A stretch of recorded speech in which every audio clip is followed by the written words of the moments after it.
Digital marketing di zaman sekarang penting banget. Yang gak bisa ini siap-siap bisnisnya akan gulung tikar, termasuk di Best Corporation. Kalau Bapak Ibu semua menguasai ini omset bisa dari rumah. Ya, omset bisa dari rumah. Digital marketing adalah kegiatan pemasaran menggunakan teknologi digital. Teknologi digital apa sekarang? Handphone. Ya, yang menggunakan teknologi digital, jaringan internet untuk mempromosikan produk, jasa, ataupun merek. Jadi perlu ada perangkat, alat. Segala sesuatu yang dijual menggunakan handphone itu digital marketing. Nah, cuman tahu nggak caranya menjual paket produk PTBS dari handphone? Hah? Nggak tahu ya, makanya ada di sini ya. Next. Nih, keuntungan ketika Bapak Ibu semua nanti menguasai digital marketing. Saya pengen Bapak Ibu semua yang paham dulu apa itu digital marketing dan keuntungannya apa, sehingga saya nanti besok di TikTok itu isinya muka-muka Bapak Ibu semua nih nanti tuh. Di YouTube muka-muka Bapak Ibu semua jadi artis semua. Jangan sampai ngelihat TikTok kelihatannya Dhani Abdul Ghani lagi, ya Algia Saputra lagi, bosan lama-lama saya. Nanti Bapak Ibu semua tampil, siap ya? Nih, keuntungan Bapak Ibu menguasai digital marketing. Satu, wah kecil ya ini ya, bisa digedein hurufnya. Satu, memulai bisnis dengan modal yang kecil. Nih, orang yang nggak bisa digital marketing jalanin PTBS gimana sih? Network marketing dari dulu ketika daftar datang ke seminar. Kalau enggak buka seminar. Nih yang jauh dari Bandung buka seminar modalnya berapa? Sewa gedungnya berapa? Datang ke rumah teman, perlu nggak? Perlu. Tapi kalau setiap hari dilakukan, ya, apalagi kita ngundang temennya ke kafe, modalnya berapa? Gede nggak? Ngajak makan, keluar bensin gede nggak? Udah mah daftarnya ngutang, kita harus traktir calon mitra setiap hari. Ya kalau closing, kalau enggak, utangnya makin banyak. Jadi buat Bapak Ibu semua yang dana terbatas, ini penting banget menguasai digital marketing karena modalnya kecil, cuma handphone. Kan punya handphone kan? Handphone sama kuota. Yang nggak punya kuota minta wifi ke tetangga. Bisa nggak? Bisa. Modalnya kecil. Ini sekaligus menjadi alat presentasi ketika Bapak Ibu semua lagi prospek calon mitra, baik offline maupun online. Inilah keuntungan yang ada di tim kita nanti. Yang kedua, contoh nih ketika datang calon mitra, kalau jalanin bisnis bareng saya nih, ini akan belajar digital marketing. Kamu gak usah keliling-keliling ke lapangan, gak usah setiap hari, tapi dengan modal yang terjangkau kamu akan belajar ini. Yang kedua, mudah menjangkau banyak calon konsumen. Nih sekarang, Kang Wahyu sehari bisa prospek berapa orang kalau offline? Offline paling maksimal sehari berapa orang yang ditemuin? 10, 15, 10, satu orang berapa lama, berapa jam? Satu orang maksimal setengah jam. Dari 10 orang setengah jam, berapa orang yang bisa closing jujur?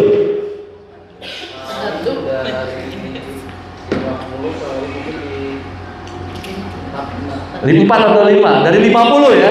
Dari 10 belum tentu ada yang closing ya. Satu hari gitu. Berapa ongkosnya kalau keluar nemuin 10 orang? Bisa 10.000, 20.000? Nggak bisa. Sekarang saya tugasin Bapak Ibu semua 1 jam aja bikin konten yang bagus, upload di semua media sosial. Berapa yang nonton? Paling sedikit 200 yang nonton sama 10 orang besaran mana? Banyakan mana? Jangan kira loh, Kang, kenapa ya? Saya upload video yang nontonnya 100 lagi, 200 lagi. Coba Bapak Ibu semua kumpulin 200 orang depan rumah, bisa nggak? Kumpulin 200 orang di rumah Bapak Ibu, bisa nggak? Banyak gitu 200. Nah, inilah pentingnya menguasai digital marketing. Bisa menjangkau banyak calon konsumen. Padahal kerjanya cuma 1 jam. Ada nggak yang bikin video sampai nguploadnya 5 jam? 1. Paling lama itu 1 jam itu. Ya, yang ketiga keuntungannya apa? mudah beradaptasi dengan tren baru kalau kita main online. Karena kita lihat kebiasaan dari orang-orang yang membuat konten di media sosial. Yang keempat, bisa meningkatkan loyalitas konsumen. Nah, ini step berikutnya. Kalau Bapak Ibu semua konsisten ngupload setiap videonya di media sosial. Dan yang terakhir, ya, sangat tepat untuk membangun personal branding, membangun diri kita. Next. Ini keuntungan ketika Bapak Ibu semua menguasai digital marketing. Nah, sosial media apa kira-kira yang lagi ngetren di masyarakat sekarang yang Bapak Ibu kuasai? Apa kira-kira? TikTok, apa lagi? Ayo, apa lagi? Facebook, apa lagi? Hah? Langsung aja nih ya. Yang terbanyak WhatsApp. Ya, di Indonesia pengguna WhatsApp paling banyak. WhatsApp sekarang selain ada status, ada juga siaran. Kalau Bapak Ibu semua paham. Jadi Bapak Ibu semua bikin siaran kayak di Instagram, di TikTok, ada di WhatsApp sekarang. Kalau mau pelajari. Dan 90% masyarakat Indonesia menggunakan WhatsApp. Masyarakat Indonesia ada berapa? Masyarakat Indonesia hampir 300 juta jiwa. Ya, 200 jutanya punya handphone. 90%-nya berapa ratus juta tuh? Itu pasar kita. Yang ngomong nggak bisa closing berarti belum pernah jalan PTBS pakai handphone. Nih sekarang pengguna Instagram 85% di Indonesia. Berapa 85%-nya dari 200 juta? Berapa? Ada yang bisa gitu? Ratusan juta nggak? Ini pasar kita loh. Yang menggunakan Facebook 81%, yang menggunakan TikTok 73%. Nah, Bapak Ibu semua udah ngerjain yang mana? Ayo. Udah ngerjain yang mana? Pilih salah satunya atau semuanya. Cuman kalau saya sekarang itu fokusnya di TikTok, YouTube, WhatsApp.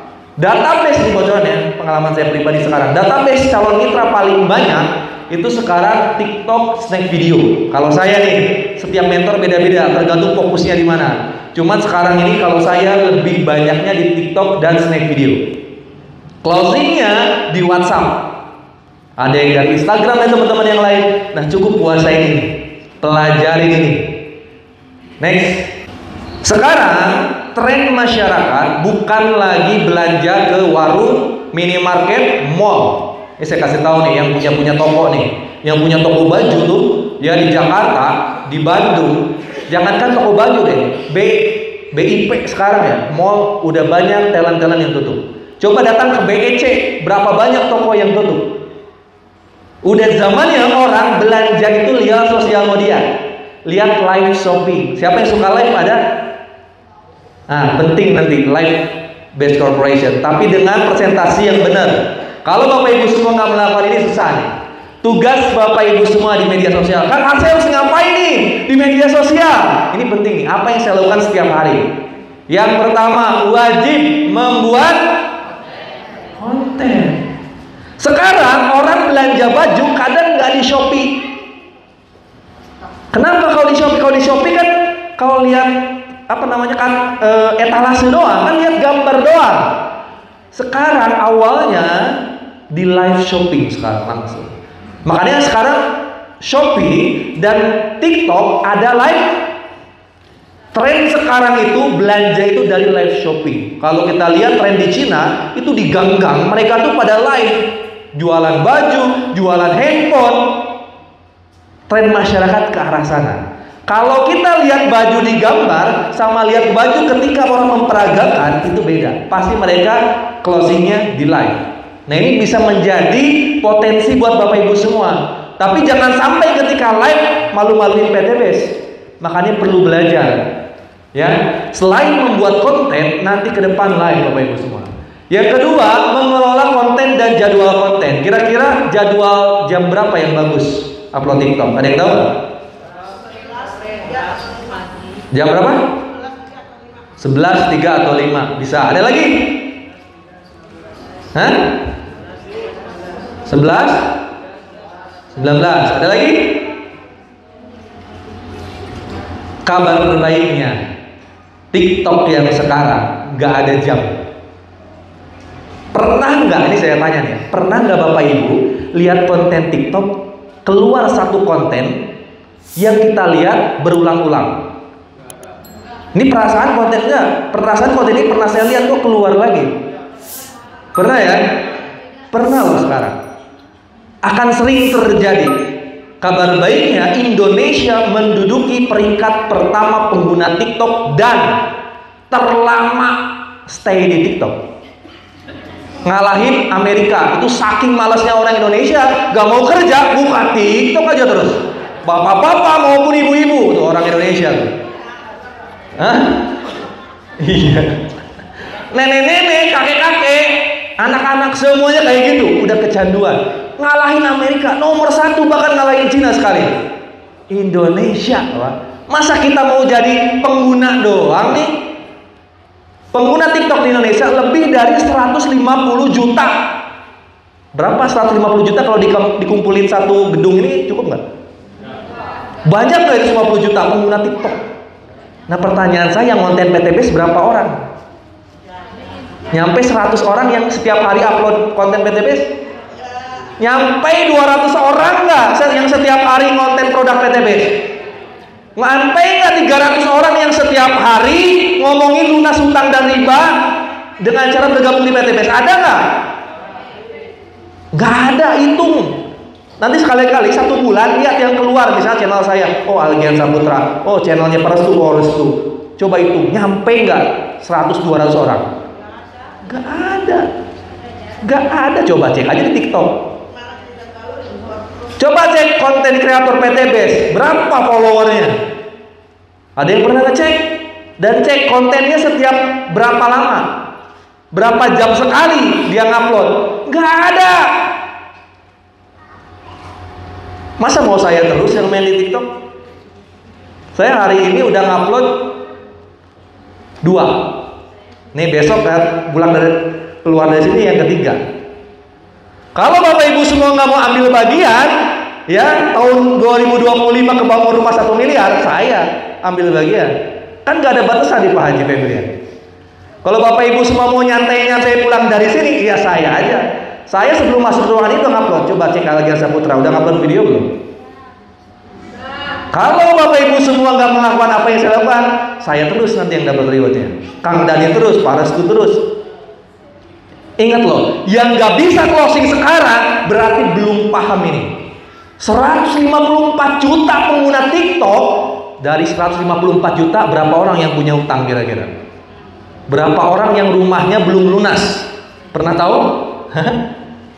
Lebih dari 50%, hampir 90% dari pengguna TikTok saya yakin orang-orang yang punya, kalau nggak punya utang, udah punya mobil, punya rumah, saya yakin nggak akan main TikTok. Bener nggak? Ibu, suaminya banyak duit, ya, kayak Nagita Slavina misalnya, perusahaan banyak, rumah banyak, mungkin nggak main TikTok? Nggak ada. Jalan-jalan kalau kamu urus perusahaan kan. Nah 154 juta jiwa yang main TikTok, setiap hari buka TikTok, itu siapa berarti? Orang-orang yang punya utang. Orang yang punya utang stres nggak kira-kira? Stres nggak?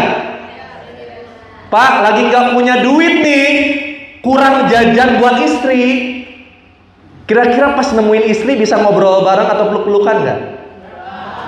Bu, nggak dikasih jatah jajan sama suami. Seharinya mungkin biasanya 100.000, sekarang 50.000. Suaminya ngajak ngobrol, dianggap nggak? Terus ya, yang penting nomor 2, mengelola konten dan jadwal posting. Jadi nggak ada jadwal. Kenapa nggak ada jadwal? Karena pengguna TikTok terlalu banyak, konten kreatornya sedikit. Silakan upload. Kenapa belum viral? Karena belum konsisten. Yang ketiga, analisis hasil konten. Nih penting banget. Kadang orang-orang tuh nggak mau belajar. Konten yang hari sebelumnya, yang minggu sebelumnya ditonton lagi, Pak. Kan bisa tuh nanti ya, kalau teman-teman trainingnya lebih detail lagi. Konten kita di TikTok nih ya, ada yang namanya analisis konten di bawahnya tuh. Dilihat siapa yang nontonnya, laki-laki atau perempuan, kelihatan itu. Berapa persen yang nonton, di detik berapa mereka scroll TikTok kita. Itu dipelajari, oh baru juga 2 detik udah scroll. Oh berarti 2 detik pertama video kita tuh ngomongin apa, sehingga orang baru 1 detik 2 detik udah di scroll. Orang kita bikinnya udah dandan dulu, ya, udah berlatihan dulu. Coba sekali pernah ngecek nggak itu analisis? Kita udah latihan dulu, udah bikin script. Sakit hati nggak yang nontonnya cuma 1 detik 2 detik? Ya, wawasan lainnya bisa dilihat. Terus yang nontonnya laki-laki perempuan lihat juga. Kalau ketahuan, lalu kita perbaiki. Ini fungsi dari analisis hasil konten. Terus membuat reporting konten. Ya kadang saya cek juga nih, oh konten yang tema ini nih, nanti seminggu ke depan dicek Pak. Ini kalau mau serius di online. Kalau enggak apa-apa, saya seneng biar saya nggak ada saingan ya. Ini nggak usah diikutin ya. Ini saya cuma ceramah aja anggaplah. Masuk telinga kiri, keluar telinga kanan. Biar saya nggak ada saingan. Bapak Ibu mau jadi pesaing saya atau jadi mitra biasa kira-kira? Di pesaing ya? Siap bener jadi pesaing saya nggak? Siap saingan sama saya nggak? Di TikTok. Awas nanti kalau nggak saya nggak lihat muka Bapak Ibu semua di TikTok nih. Ya kalau mau jadi peraih motor abadi nggak apa-apa sih, nggak apa-apa. Ini yang merasa mau jadi pesaing saya siap-siap besok ya. Bapak Ibu ngapain bikin konten tapi nggak pernah analisis pekerjaan Bapak Ibu semua? Mustahil dapat luxury kalau mau main online caranya kayak gitu. Cuma sekedar cari orang closing, itu mah Tarsan aja bisa. Ini kita harus pinter nih. Ya karena kita dikasih sama Tuhan, sama Allah otak buat berpikir. Jadi jangan sampai setiap training materinya gak pernah kita pelajari. Nih, mengelola konten dan jadwal posting di sini materinya berarti ya. Buat 1 hari ini trik dari saya, setiap orang beda-beda. Saya sekarang baru berapa followernya? Ada yang ngecek per jam sekarang? Follower saya ada berapa? Di TikTok 400 berapa itu? 444.000. Itu kalau dikumpulin satu gedung, satu aula ini bisa nggak nih? 400.000. Kalau 400.000 gitu untuk luxury berapa tadi? 3.000 ya? 6.000 sama 400.000 gedean mana? Wajar nggak saya dapat luxury? Wajar. Nah ada yang followernya ratusan ribu di sini ada? Belum. Terus ngapain aja dong kemarin? Tidur doang, nggak pernah nyari follower. Cari. Ya semua orang yang berbisnis nyari orang. Saya pun nyari orang. Cuman orang-orang yang ngikutin saya di follower. Kalau offline doang saya mah rugi. Saya ketemu orang nih nggak closing, capek-capek tenaga. Tapi kalau di online saya ngomong hari ini yang nonton 1.000, dia nggak daftar, besoknya saya bikin konten lagi, yang 1.000 itu bisa nonton lagi. Besoknya saya bikin konten lagi, hari ini nggak daftar, dia nonton lagi. 1 bulan kemudian dia nonton saya, masa nggak daftar? Bener nggak?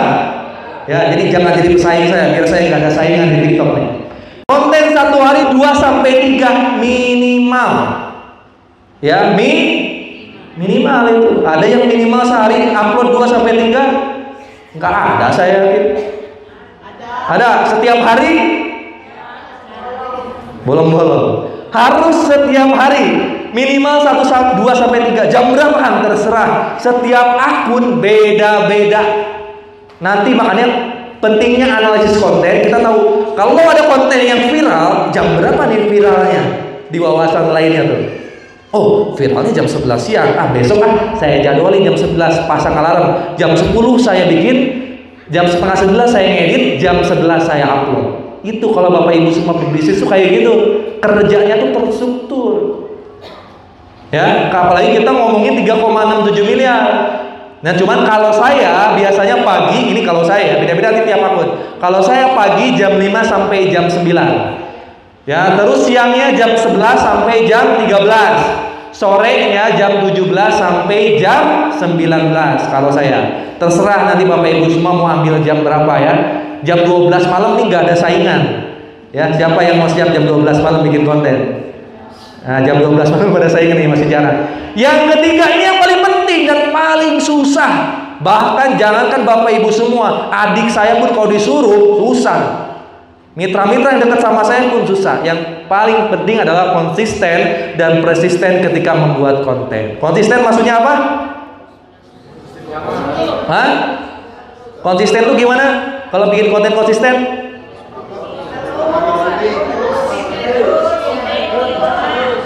Upload setiap hari. Konsisten itu kayak gitu. Setiap hari. Yang paling susah yang nomor 2. Ini persisten. Apa persisten? Hah? Dalam kondisi apapun tetap bikin konten. Ini yang paling susah. Paling susah ini. Ya, ketika kita sakit demam mungkin gak mikirin konten. Pasti sulit. Ketika Bapak Ibu semua nanti akhirnya lagi kerja full, saya yakin lupa bikin konten. Apalagi nanti udah dapat mobil. Senang banget sampai lupa bikin konten. Gak bisa setiap hari lagi nanti. Udah dapat Pajero, udah dapat Pajero, ngapain konten tiap hari? Ini yang paling susah itu persisten. Nah, kabar jeleknya TikTok ini sistem robotiknya bagus. Sehari aja lupa bikin konten, itu rating videonya turun. Algoritmanya berubah lagi. Yang udah Bapak Ibu bangun setiap hari, itu akan hilang. Ini nggak akan terjadi kalau Bapak Ibu semua artis di masyarakat. Kalau Bapak Ibu semua ngerasa artis, mau upload sebulan kali kayak terserah. Artis, orang dikenal. Ya, Nagita Slavina bikin videonya sebulan sekali, ada yang nonton nggak? Bakal ada yang nonton.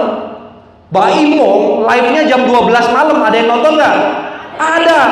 Ya, semalam saya belum tidur jam 12. Buset, Mbak Imong lagi jualan HP jam 12. Ada yang nonton? Ada. Puluhan ribu lagi.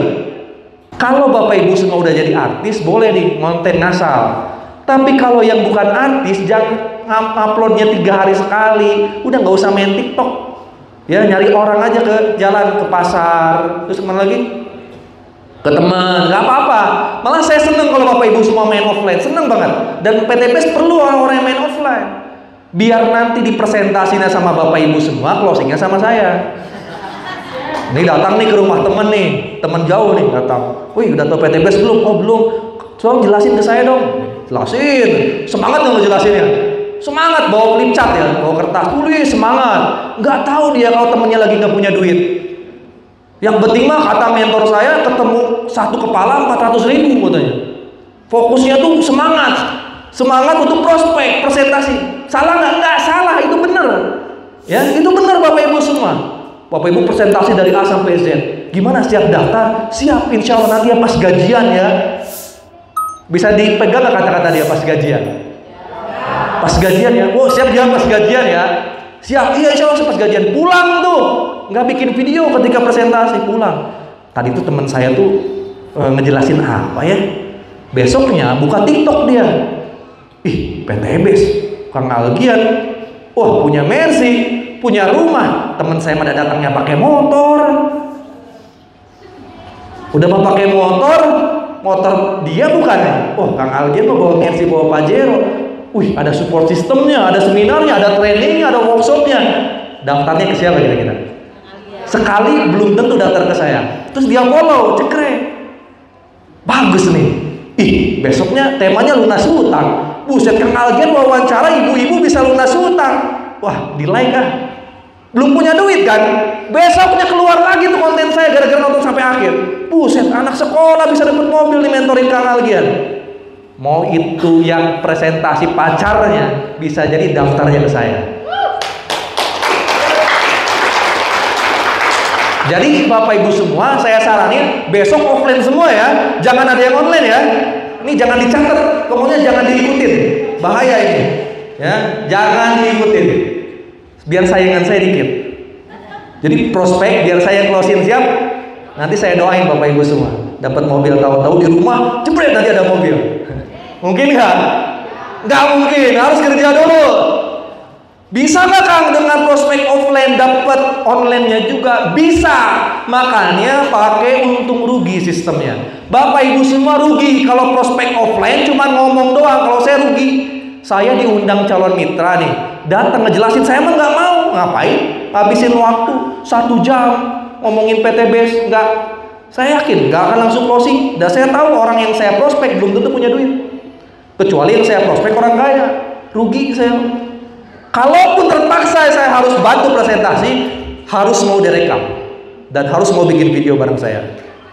Kalaupun dia nggak closing terserah, nanti ada ribuan orang yang nonton video saya closing. Siapa kayak gitu? Kalau lihat TikTok saya, yang datang ke rumah belum tentu semuanya closing. Yang closing itu orang yang nonton video tersebut, Bapak Ibu semua. Ya, ini lakukan nih, konsisten dan persisten. Mau ibu lagi sakit perut kayak bikin konten. Teman-teman, saya lagi sakit perut ya. Ada yang tahu? Ya, walaupun sakit perut nanti bisa punya penghasilan, kontak saya. Minimal kayak gitu dah. Teman-teman, cowok saya nih, suami saya lagi minta jatah terus nih. Ada yang tahu nggak? Saya ngasih jatah ke suami tapi langsung dikasih uang 1 juta sama suami. Ini pakai produk ini. Yang penting bikin konten aja, ngasih informasi. Kan kita ngomongin PTNS, ngasih informasi nggak? Informasi peluang bisnisnya dapat, informasi peluang produknya dapat, marketing plan-nya dapat. Masa nggak bisa? Personal branding itu apa, Bapak Ibu? Ada yang tahu? Baca. Personal branding adalah proses membentuk dan mengelola citra atau reputasi diri sendiri. Personal branding itu dapat mencakup kepribadian, kemampuan, nilai, dan tujuan. Jadi kalau personal brandingnya bagus, lagi nggak punya duit, tetap banyak orang yang minta ngutang. Itu personal brandingnya udah bagus. Walaupun Bapak Ibu semua lagi kere, tetap orang-orang ngerasanya Bapak Ibu semua punya duit. Walaupun Bapak Ibu semua lagi berantem sama suami sama istrinya, orang-orang ngerasanya kita lagi harmonis. Itu personal branding. Ketika orang lain nggak tahu masalah kita, taunya kita tuh bahagia aja hidupnya. Pernah nggak kita ngerasa Raffi Ahmad sama Nagita Slavina tuh sering berantem? Nggak pernah kan? Taunya tuh orang kaya, kerjaannya jalan-jalan. Kira-kira kalau Raffi Ahmad suruh masarin kolagen, berapa produk yang kejual? Banyak nggak? Banyak pasti. Kira-kira kalau Mbak Imong di live-nya jualan Power Honey, laku nggak? Laku. Coba kalau Kang Wahyu jualan Power Honey, mau buka baju pun belum tentu ada yang beli. Karena kenapa? Artis sudah punya personal branding. Oh, Raffi Ahmad pekerja keras, asetnya banyak, hostnya jago, ya. Mbak Imong hostnya jago, Deddy Corbuzier punya podcast, semuanya punya karakter masing-masing sehingga membentuk citranya. Nah, Bapak Ibu semua, gimana mau kebangun personal branding yang uploadnya 2 hari sekali? Kalaupun setiap hari, sehari cuma 1, itu pun kontennya kadang bulik. Ya Allah, lanjutkan Bapak Ibu semua, saya bahagia sesungguhnya. Ya, di atas penderitaan Bapak Ibu semua ya, yang nggak closing dari online. Siap melanjutkan? Yakin siap nggak closing? Siap nih nggak closing? Saya amin ini. Siap jadi pesaing saya? Yang siap jadi pesaing saya di TikTok? Yang siap jadi pesaing saya di YouTube ada? Yang siap langsung upload konten setiap hari ada? Kabar baiknya, di antara pengguna TikTok, semua media sosial 100 juta jiwa sampai 300 juta jiwa itu nggak tahu PTBis. Dan mereka mencari gimana nih solusinya supaya lunas hutang saya. Dan mereka semua yang buka TikTok sekarang per detik ini pasti lagi nyari hiburan. Pasti mereka lagi jadi sapi perah buat para konten kreator yang jualan. Berapa banyak pemilik warungnya akhirnya tutup karena orang-orang belanjanya di TikTok. Berapa banyak orang-orang yang punya toko baju tutup karena orang-orang belanjanya di TikTok dan Shopee. Berapa banyak orang yang punya hutang gara-gara kebutuhannya meningkat, sementara gajinya segitu-gitu aja. Mereka nggak tahu siapa yang bantuin. Bank bantuin mereka, bohong. Bank cuma ngasih dana dan nambahin riba sehingga mereka terjerat hutang dan riba 5, 10, 15 tahun. Udah mah terjerat, bank datang lagi pinjol. Dia punya hutang ke bank 5 juta sebulan, gak bisa bayar, datang pinjol, minjem ke pinjol untuk nutupin bank. Kena 2 hutang, gaji dia cuma 3 juta. Siapa yang bantu mereka? Adakah tetangga yang bantu? Utang dia cicilannya 3 juta sampai 5 juta sebulan? Gak ada. Siapa? Apakah Bapak Ibu semua bisa bantu? Belum tentu. Minimal tugas Bapak Ibu semua bukan meyakinkan orang lain, karena kita nggak bisa meyakinkan mereka untuk bergabung bersama kita. Tugas Bapak Ibu semua ngasih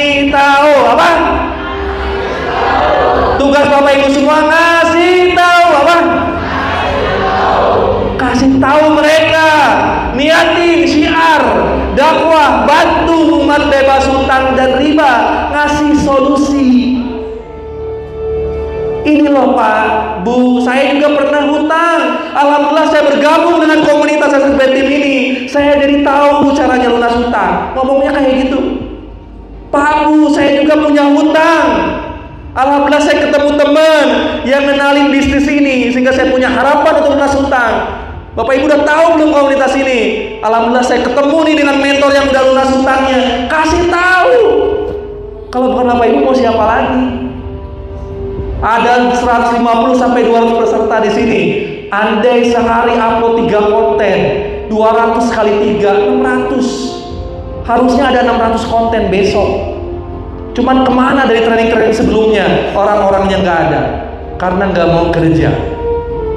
Dan saya pastikan, kalau Bapak Ibu semua nggak mau ambil bagian di sini, Lebaran tetap masih pakai motor. Saya pastikan kalau Bapak Ibu semua nggak mau kerja, masa tua Bapak Ibu semua hanya akan meratapi nasib. Sekarang orang-orang yang kaya, orang-orang yang kerja dengan smart, dengan pintarnya mereka bekerja. Orang-orang yang malas hanya menjadi sapi perah buat orang-orang kerja di media sosial. Bapak Ibu semua cuma kerja, belanja, tahu-tahu tua aja, utang gak lunas-lunas. Kalau Bapak Ibu semua pulang dari sini gak bikin konten, besok tak upload, siap-siap jadi sapi perah orang-orang yang mau kerja dan kaya. Gak mau kan kayak gitu kan? 2025 masanya Bapak Ibu semua. Bukan masa saya lagi, udah harus Bapak Ibu semua bantu sebanyak-banyaknya orang lunas hutang dan riba, punya mobil, punya rumah. Kalau kita ngasih tahu mereka, pastilah kita dapat hasilnya. Siap? 2025 kasih tahu sebanyak-banyaknya orang. Inilah solusinya. Bisnis yang modalnya kecil, hasilnya besar. Bisa ngomong kayak saya di online kayak gitu. Inilah solusinya. Kita bisa punya rumah dengan modal cuma 2 juta. Bisa nggak ngomong kayak saya di online kayak gitu? Kalau Bapak Ibu semua ngambil bagian, biar saya yang ambil. Besok udah harus bertindak. Pulang dari sini bikin sehari 3 upload. Gak usah mikirin closing atau enggak. Tugas kita cuma ikhtiar lalu sampaikan kepada Allah. Yang punya kepala konsumen, yang punya kepala masyarakat di luar sana, yang punya telinga dan hati itu cuma Allah. Tugas kita cuma ikhtiar. Saya mah bisa cuma main online aja tiap hari. Tinggal lapor sama Allah. Ya Allah, saya hari ini udah upload 3 konten, istiqomahin saya.